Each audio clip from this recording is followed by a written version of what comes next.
So Marlon, you've asked me, what do I personally bring to this conversation? There's knowing that, that there had been a lot of, probably 2 generations of certain scholars that have keep developing further his work. Mm-hmm. But then there is this coming back with, affinity and a lot of things. So, yeah. All right. Well, I love all the other Bateson scholars. Yeah. And I think they bring a lot to the conversation that I could never bring. And the reason they can bring it is that they have a certain lens that they're looking through. Yeah. That's their lens. I have my lens. That's the only lens I've got.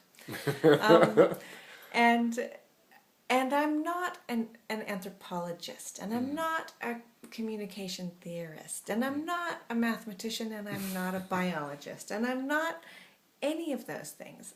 If there's any ist that I could say, I might be an artist. Mm-hmm. But my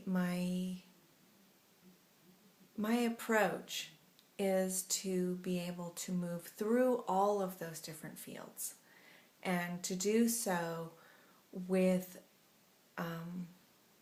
only my shirt on my back. That this is who I am, and this is my lens. And one of the things that I learned from my father, that I think increasingly as I read his work and get further into it, is that there's a great deal of caring underneath it. You can read a lot of systems theory, but when you start to read Bateson, there's something else there.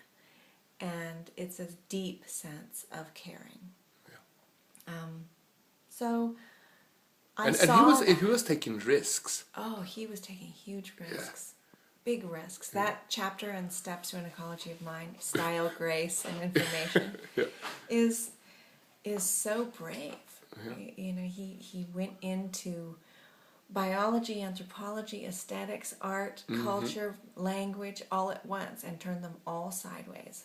Yeah. And just said it. Yeah. It blows my mind. Yeah. Anyway, what do I bring to it? I'm very happy in all of those paradigms.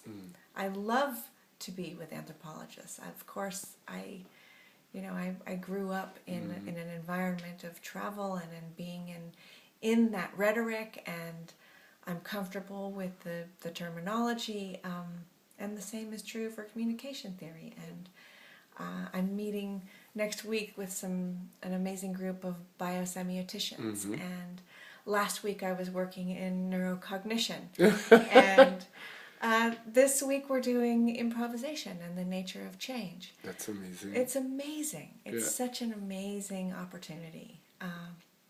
So I guess, I don't know. I mean, maybe the thing that I have is just spirit. Yeah. I'm enjoying it, and I love it.